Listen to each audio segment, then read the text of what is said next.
Well, if that rain is making a factor and it's making itself known, I think these drivers who are outside of what they need have just realised they have timed this wrong, and it means that Tom might just been spared some blushes, he spared some bushes apparently, over on the rain that has just started to fall. So that is a little bit of luck that's there. Dark Viper, the driver on the outside looking in, pretty much everybody has decided to dive in. Even Safsho feels like there's going to be no improvements out there as Dark Viper has to teeter the Scuderia Ferrari through the middle sector on what is an ever-decreasing tightrope with the rain. Yeah, no, absolutely. This is really starting to complicate itself for a lot of drivers looking to try and push themselves into the top 15 and for the bottom 16. It just makes things that little trickier. Now that rain is starting to approach itself in the closing stages here into Q1.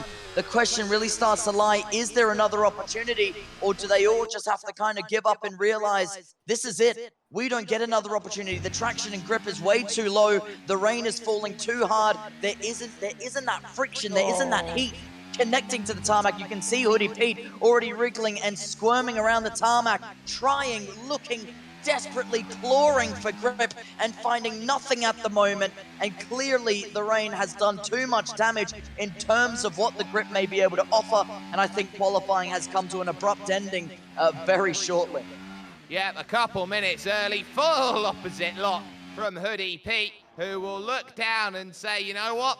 I'm going to have to do this one from the back, not the day that the Red Bulls want their 19th and 20th with times in the late 15s and early 16s. So that pretty much will sum up the qualifying session there. A spin through the penultimate corner, turn number 13 out there on circuit, and doing doughies to go back in a straight line. I think that will pretty much confirm that. DRS officially disabled, which will mean that on the outside looking in, Dark Viper GT, Gwatz, Matty D13, Bamford MB, and also Hoodie Pete. Those are your 5 who will not advance beyond Q1.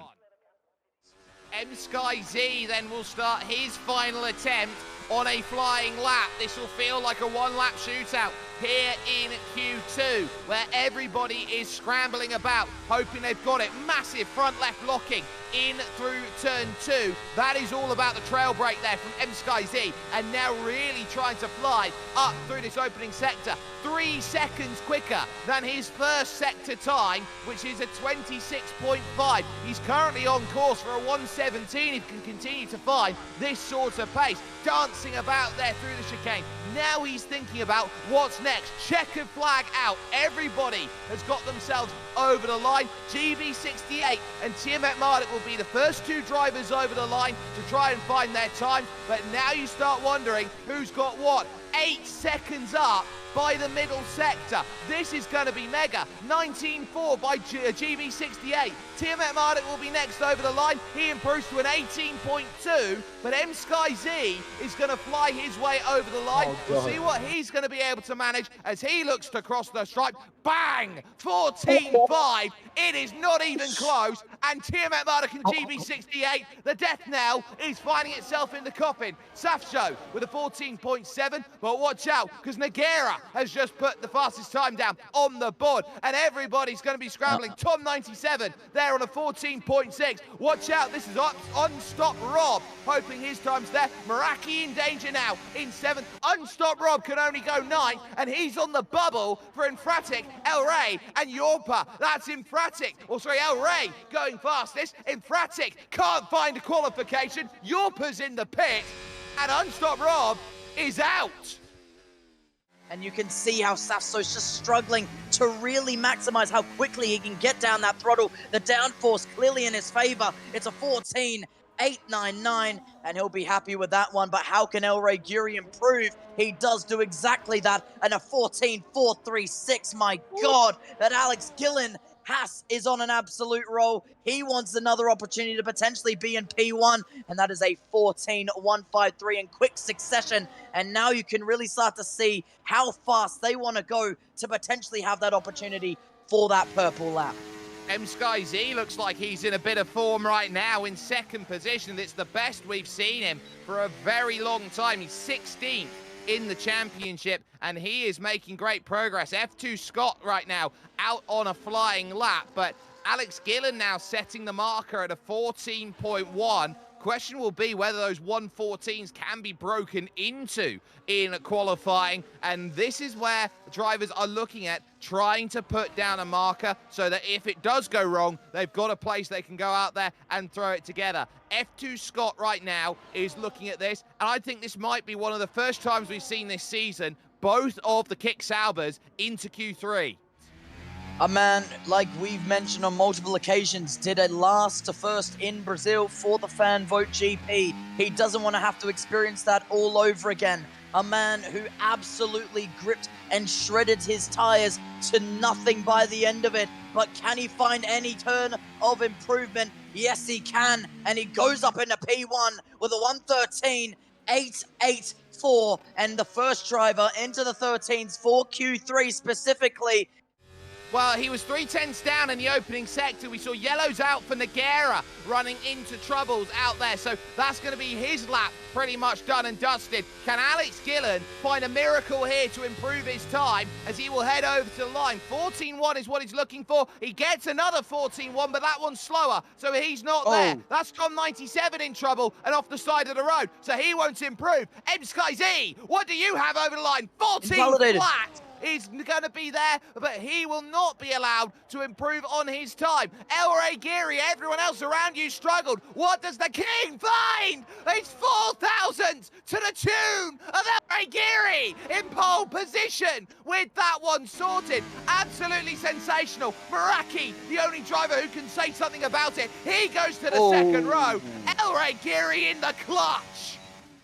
Because lights are out and we are racing here from the Hungaroring. A wonderful start then by Meraki, who's immediately moved up into second there, and they'll scramble 3 wide into the first corner. El Rey is going to be challenged by Meraki, and Alex Gillen trying to have a search on the inside. He's not quite there, but now Meraki's going to have to defend. El Rey Geary boxes him in towards turn 2, and around the outside will try Alex Gillen, looking for a lane to try and scramble through. Turn 3 normally gets it done. Meraki goes around the outside and will take P2. They will sort themselves out and dive their way through. Hard tyres on there for the start, and a crucial strategy game is going to be in play for all of these drivers. Mediums for Meraki, magical off of the start.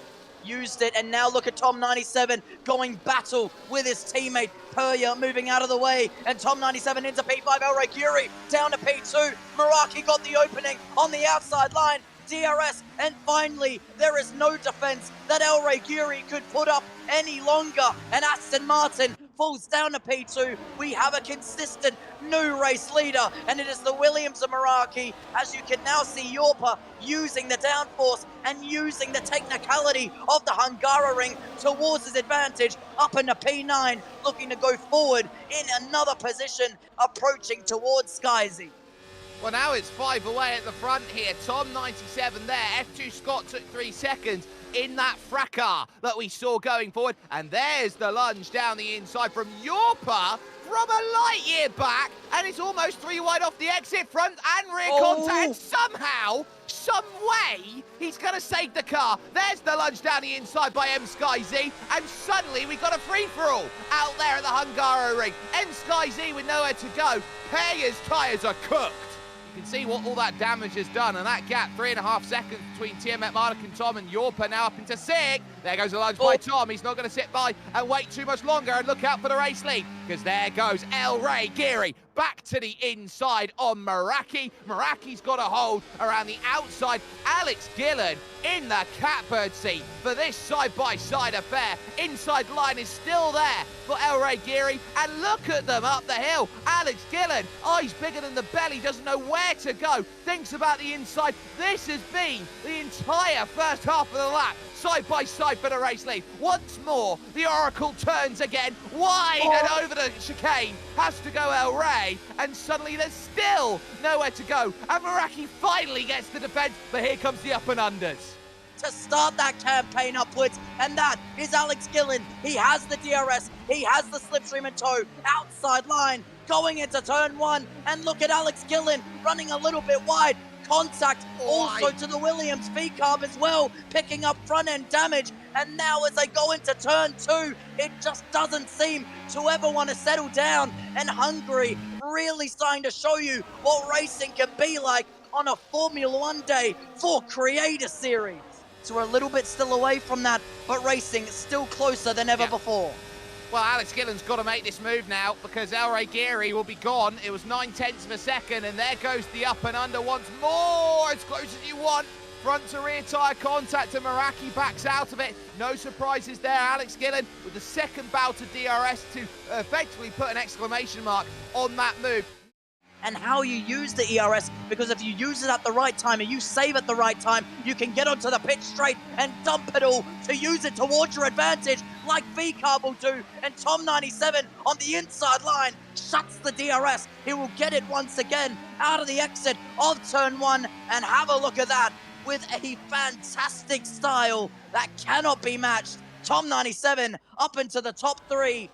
To his name as well, but the one thing that he realises is Alex Gillen is looking for his second race win of the season. That is going to be a move down the inside, and ultimately, what's going to be the response back? DRS for Alex Gillen, and Elray Geary has to sit in line and try and keep himself in play. That's going to be rather crucial. We did just see a yellow flag for Matty 13 in the middle sector. We're all good though, we're still running. Look a little bit further down. That's Emphatic. Wasn't able to get as much of a jump maybe as he was hoping for, but he goes down the inside and makes sure that Bamford doesn't really have much more that he can do except stare at 18th place. 13 at the hairpin is a constant chase for position, but another one as well is Tom97, who now goes up to P2, and only 7.5 tenths of Alex Gillen, who took the lead of the race. Elray Geary goes from bad to worse on these medium compound tyres. Eventually, he needs to pull the trigger to come into the pit lane.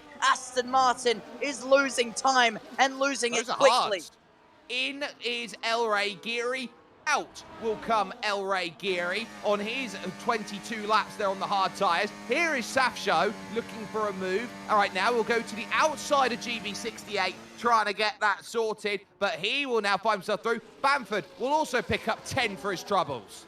Charge in 6th position. There are changes. There's yellow flags out. It's Tom. Tom's off the road. Tom's off the road in that position. Look at him crawling to try and get back out on circuit. Unforced error. Trying to approach into turn 5 and bring himself just a little bit closer.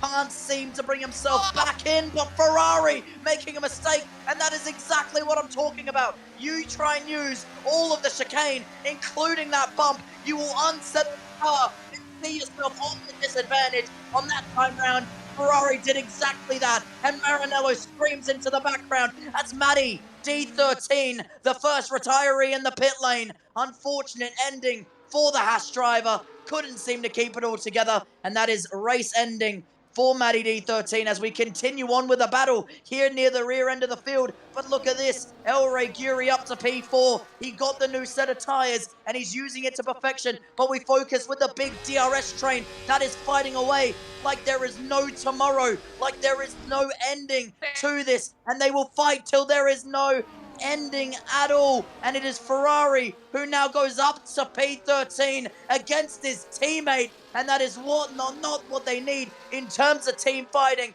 as he sends them all around the outside line. And who may be coming into the pit lane to consider boxing for rain? Grip already reducing, says Alex Gillen. We already have 2 drivers coming into the pits, and most likely, potentially at least, switching over to those intermediates. It is the choice that I believe everyone would be going for. You can already see Mercedes is in, V-Carb to follow in close pursuit. Penalties completely dodging them, so it is going to be a quick tyre switch over. And you can see the tread, the groove on those intermediates. The green and color intermediates have made it onto the circuit, and rain has poured to a point where slicks are no longer the better option to be on. In comes your race leader, Alex Gillen. Here is Yorpa trying to get 1 lap's undercut here in these wet, dour conditions to try and jump through and gain. That's M-Sky Z, who's there just in front, and we'll see Tom97, Elray Geary's probably going to follow into the pits. Everybody else who is in. Now watch out for Yorpa and where he's going to funnel out by comparison. Alex Gillen is just about exiting the pits right now, but it is going to be cut and dry for Yorpa. He has made Tom 97 look like crazy at this point. He's got a massive jump on him. Up and down throughout the field like Alex Gillen or El Rey Guri or Tom or Unstop Rob, then it can go towards your advantage. Yellow flag, that is a McLaren and the teammate to Tiamat Marduk, G Watts. And unfortunately, that is all she wrote, and that is going to be P19 by the time Bamford comes across. Oh, dearie me. So to speak. And Tom 97 now Oh, will get no. 3 seconds for his troubles as he goes off the circuit. So now he's got to put 3 seconds on Yorpa now if he wants to try and get through. With Tom 97, who's now only a 10.5 off Yorpa going into turn 1. He takes the inside line, uses the rubber from the intermediates that continues to plant itself on the drier line, gets the throttle down, and Williams has to back down. No opportunity on the older intermediates, and by the time they rotate round, even using a bit of the curb, leaping around, and that sees himself down to P3 with F2 Scott picking up a 3-second time penalty for his troubles. You are starting to see that lead gap going through, and F1 Scott does retire the car, and in the pits, he is out. So he will be the 3rd car out of this race, and that will be a real shame for him, and he'll have to go on his merry way over to the next round of the championship. That's the decision being made, that drivers need to make some stops, and El Rey Giri here is going to be going all out for it, trying to save as much as he can as he goes through and gains a little bit more. He'll come back out in 7th position, and it's mediums to the end, which I find very interesting. By the time he gets that throttle back down, hits the loud pedal, he does come back out ahead, but what is the gap that separates them? You can see in the distance, you can't see a V-carb, and Haas still can't see him in the rear end of the car, even out of the exit of turn 1. So Tom 97 potentially still on the back foot. I mean, he's still got a 3-second time penalty. And Yorpa as well with a 3-second time penalty. Absolutely, and McLaren do need this for this championship fight to keep it alive, to keep it close. And Tiamat Marduk is going to send it down the inside. Late braking! Alpine goes right into Tiamat Marduk. Contact is made, and that is race ruining, both from a championship position, but potential damage for the team from walking, and that has gone horrifically wrong. McLaren being beaten to the side pod by Tom, and P5 for the Alpine, P6 for the McLaren. DRS in the favor of Tom 97, and with the DRS now on rear wing, inside line, down the inside, goes the V-carb, and look at the Haas defending, making sure to put it all on the line. Incredible racing.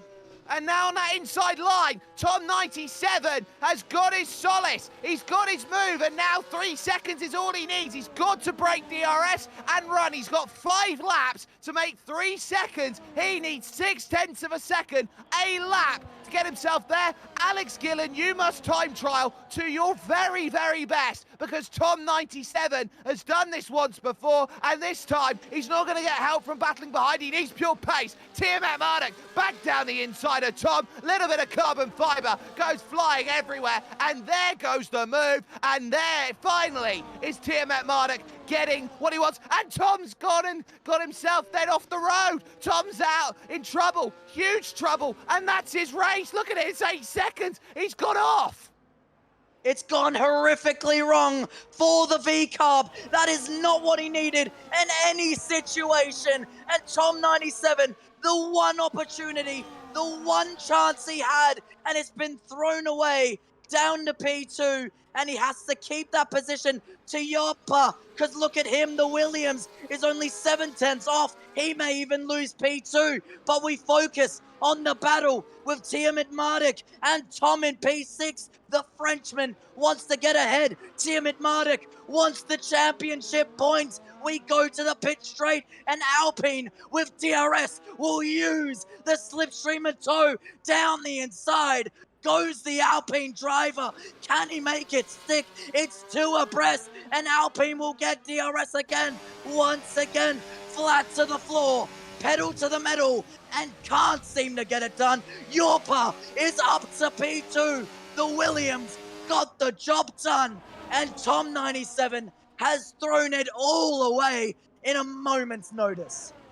Well, this is where final opportunities will present themselves. Tiamat Marduk and Tom. Tiamat Marduk desperate to hold on, and these two have got to try and chase down a full 2.3 seconds on this last lap to Tom 97. If they can, it's an extra place. Here goes Tom, outside line searching. If he wants to get this move done, he's got to do it here. Got to do it now. Tire to tire again. Tiamat Marduk stuck on the outside. Now needs to run the Oracle. Oh, he gets cheeky on that outside line. Cuts him back up inside. Slice and nice passing right outside. Oh, there goes contact, Tom. Unstopped contact. Rob will pick one up, and there goes another place for Tom, who will feel so hard done by this run. But we got to go to Alex Gillen now, because he is sitting so pretty. He almost had this race fall away in dramatic fashion, but he is someone who just grits his teeth and goes for it. It's a dominant victory margin by the end, number 17 of his Creator Series career, and that might be the sweetest of the lot yet. It's not done yet, though. Aston Martin versus Ferrari continuing their battle near towards the end. Tiamat Marduk completely ruining with the contact that they had. Whose fault it will be decided later. But right now, they're still battling out in the Hungary. Look at the Aston Martin and Ferrari. It's now GB86 who gets ahead of the Ferrari. This is for constructors' points. Who can stay out ahead? Right now, it's GB86 who defends like a bus parking in a parking lot. We mentioned this before. Look at the Ferrari, though, outside line, squeezing it. But it's Aston Martin who gets the throttle down, makes it around the final quarter. No, it's not a race win. It's not even a podium, but it is a fantastic defense, which puts him in P9 to P10, and that is how you race here at the Hungary Formula One Creator Series. Full stop with an exclamation mark line on top of it. Wow.